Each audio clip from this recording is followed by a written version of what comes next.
Hi, I'm a shouty man. These stones are soggy. I'm a little bit groggy. Let's talk about whetstones.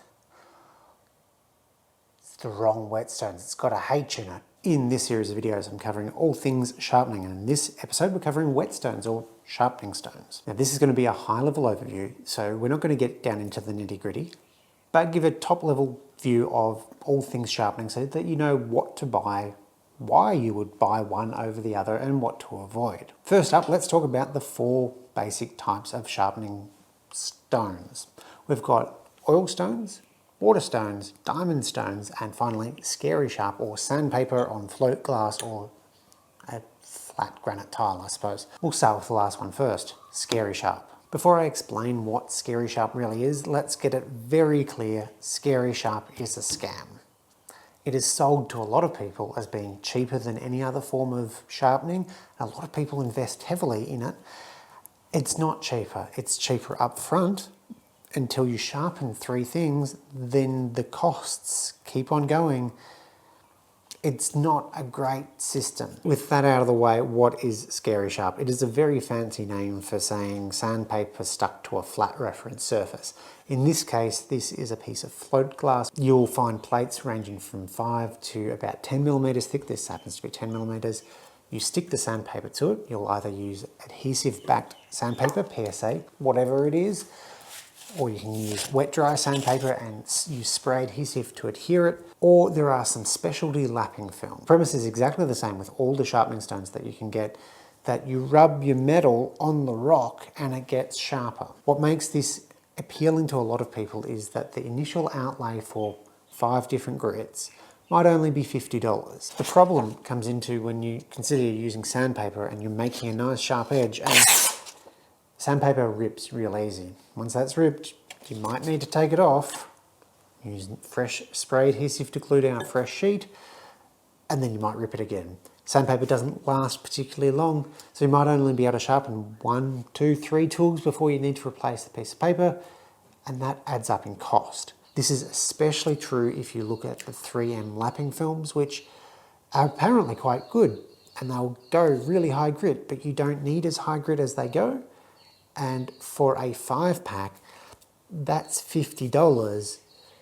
So after 6 sharpens, you might need to spend another $50.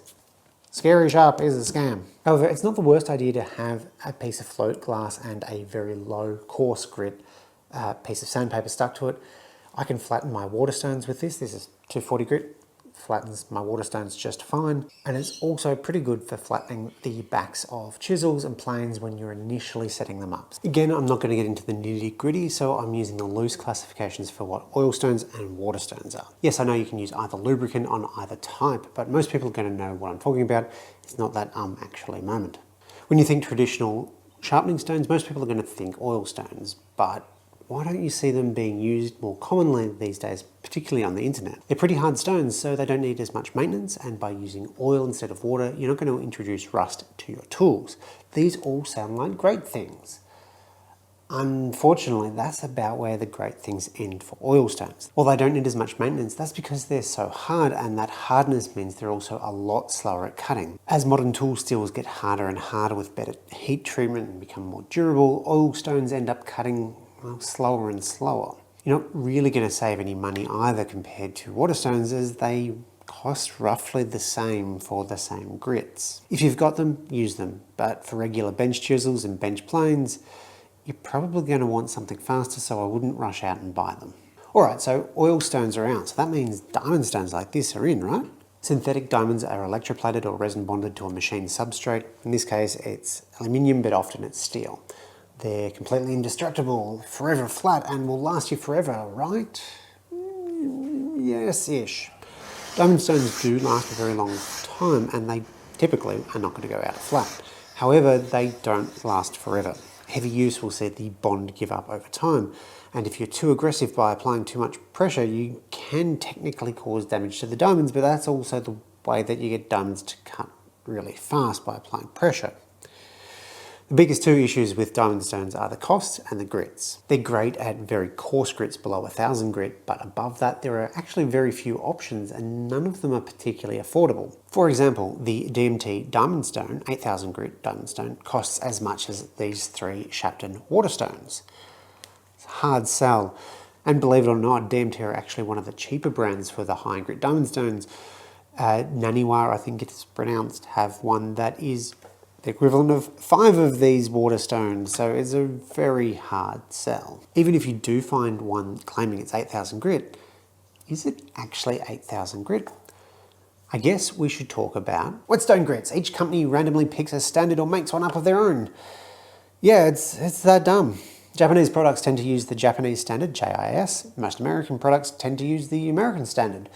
But some brands don't even use the same scale across their own product lines. A good example of what I'm talking about is DMT's extra fine diamond stones, which is 8000 mesh. Now notice that's mesh, not grit. It's not the same as an 8000 grit waterstone that uses the Japanese standard, and it's actually more or less the same as a 4000 grit waterstone. Except for Shapton, whose 5000 grit is actually the same as a 4000 grit stone. No matter what grit number you use, you want a relatively coarse stone to start sharpening, somewhere around the 1000 grit range, or about 15 microns. Then you'll want 1 or 2 polishing stones. 2 is best, 1's okay. The reason to get 2 is to speed things up, so the jump between each stone isn't quite as massive, as it takes longer to work out those scratches. If you're like me and have Shapton waterstones, that would be a 5000 grit and 8000 grit waterstone, or a 3 and 2 micron stone. Past that point is okay, but you're starting to get into diminishing returns very quickly, particularly for the price. But wait, if 1000 grit is considered coarse, what about 200 grit, 600 grit? Generally speaking, the only time you need something that coarse is to repair damaged edges without having a grinder. This is perhaps shaping an edge rather than sharpening, if that makes sense. Waterstones, that's not you. They're the worst. They're messy, they're getting grit and water just everywhere. The water is cold in winter, making it super uncomfortable to sharpen. They require constant flattening, maintenance to flatten them. And it involves water, which introduces the chance of rust to all your tools. Why would anyone use these horrible things? They're friable. That means as you use them, loosely speaking, they shed grit, exposing new, fresh grit. And that means they can cut fast and they can polish like crazy. They're cheaper than diamond stones, particularly when you get into the high grit numbers, and they work on all steel types. Don't mention that they're fast too. There is a lot to hate about waterstones, but the speed and polish quality that you get from them more or less makes up for all of that. Yes, some of them, like this combo stone, do need to be soaked in water for 5 or more minutes, and that does definitely slow you down. But others, like these Shaptons, are splash and go, so you just put a bit of water on it, it's ready to go. This will vary brand by brand, but not all of them need to be submerged 24/7. That's a lot of words, Paul, but that doesn't tell me what I should get. All right, the cheapest option would be a combo stone, either 1000 4000 grit or 1000 6000 grit. So it's got a different grit on each side of the stone. To go along with that, a piece of float glass with some PSA sandpaper to flatten the waterstone. You won't go through that much sandpaper because you're flattening the stones. There's no risk of tearing it and it works quite well.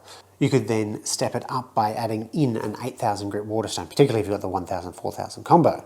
That way you've not wasted any money and you still get a step up in quality. And the bougie option would be this set here. It is the 1000, 5000 and 8000 grit Shapton waterstones, along with this diamond plate with handle, or diamond trowel as I prefer to call it. It's a 400 grit diamond stone, works amazing for flattening all of these and can be put into a vise to flatten steel if it's really damaged.